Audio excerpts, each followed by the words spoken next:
Hi, I'm Greg Denning. The other morning, while we were doing our family devotional, we opened up a book. One of the books we often use is this book on philosophy. And it had a question in there about happiness. What is happiness? And it said, can you do bad and still be happy? And we got into this great discussion. It was fun. It was exciting. It got in, well, what is happiness? And can you feel sad and be happy? Can you feel other emotions and still be happy? What is happiness really? And how do you achieve it? Right?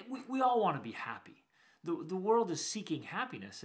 And people do what they do, sometimes even crazy things, because they're seeking after happiness. They want to be happy. Well, the next day, in a book I'm reading, the next chapter happened to be about happiness. And it was just so fun to explore this whole idea. And I wanted to share that with you. What is happiness? Is it an emotion? Is it merely a feeling? Is it just something that happens every once in a while? Is it chance? Is it only for the lucky? That some people in life get to be happy and the rest just get to endure misery, that life's terrible and then you die?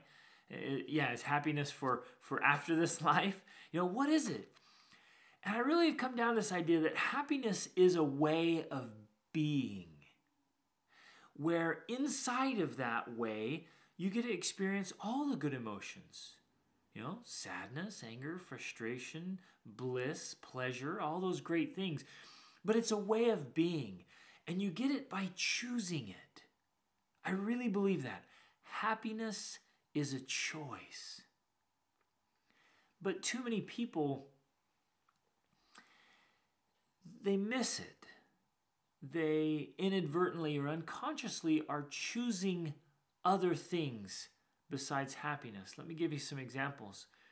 And again, I love to ask this question.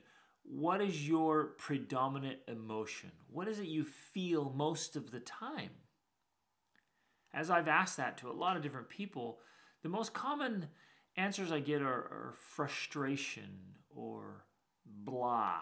They literally say blah, right? And we choose to get bothered by little things. We choose to get frustrated about things or angry about things that may even be outside of our control, outside of our influence.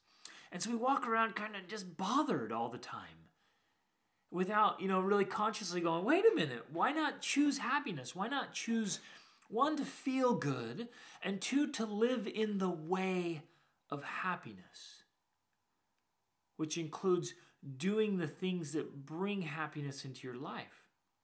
So I want to challenge you to wake up every morning and choose happiness. It's a choice, so why not choose it? And choose to live in the way of happiness. That means you're going to have permagrin all the time. You're going to be like, woo, everything's awesome. Well, you know what? For me, a lot of the times it is. I love it. And I meet a lot of happy people that are sincerely happy. It's not for the camera. It's not just for the neighbors. Doorbell rings and all of a sudden, put on your happy face. It's sincerely being happy and living in that way. It includes serving others. It includes striving to be a really good person. And it includes living a good, happy life. So my challenge to you is to choose happiness. Wake up every day, live in that way of being.